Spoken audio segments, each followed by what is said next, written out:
But more important than anything I teach and I show my students how to do is I show students how to go leverage wholesalers and realtors that don't understand creative finance to bring the deals to you, so you don't have to generate the leads. You don't have to do the cold calling. You don't have to do all of that kind of stuff. They bring you stuff that they don't know what to do with.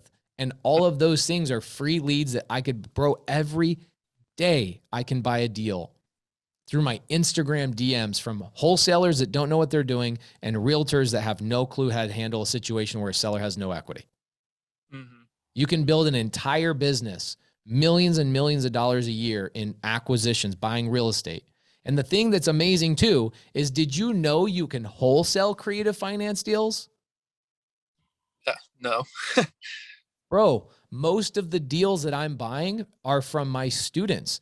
They go get a subject to deal, and guess what they do? They're like, I'm not equipped to buy properties right now. I'm just brand new. And they pay full retail for stuff. Okay, so I talked about this on Bigger Pockets. So I bought a mobile home park down in Yuma, Arizona. Retail price is $550,000. So wholesalers were offering this guy $350,000. I paid $600,000 for that mobile home park. Yeah. And on top of that, guess what, Corey? I didn't actually have to cold call the seller. I didn't have to negotiate with the seller. To this day, the seller is my bank because they seller finance it to me. I have still never spoken to the seller on this mobile home park I paid $600,000 for. Again, it's seller finance. So did I have to get a loan? No, the seller and I created terms that say over 30 years, I will pay you $600,000. Here's why I'm bringing up the story. I didn't call the seller. I didn't negotiate with the seller. I taught my students how to do that. And one of my students reached out to the seller, got him into a contract through negotiations, brought the deal to me, $50,000 over retail, and I paid that student a $30,000 wholesale fee. People that are like, I need to learn wholesale first before I learn creative finance. I'm like, every other dummy wholesaler was offering $350,000 on this. My student paid $600,000. So the seller benefited $250,000 more. And my student made $30,000 on the assignment, whereas these wholesalers, if they bought it for $350,000, they would have made maybe $10,000 or $20,000 on an assignment, because the value in that transaction was not the value of the property. It was the value of the terms. What terms did I get? 0 down, 0% interest on a $600,000 mobile home park that cash flows me net in my pocket every month $7,500 a month.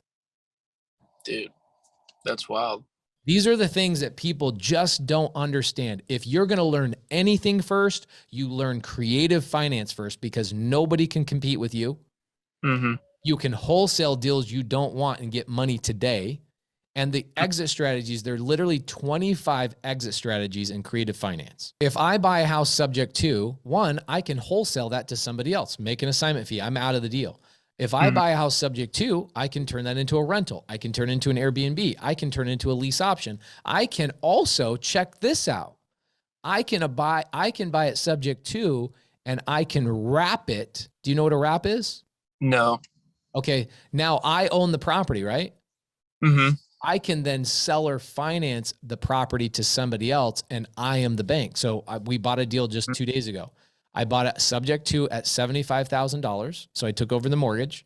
I'm selling it to somebody else for $150,000, but I'm letting them make payments to me on the $150,000. Mm-hmm. And they gave me 10% down. So I got $15,000 today by taking over somebody else's debt and then seller financing somebody else's debt. Bro, I've given you 5 strategies. I could give you literally 20 more. Yeah. And so when people say, I want to learn wholesale first, I'm like, you can't compete. You can't compete.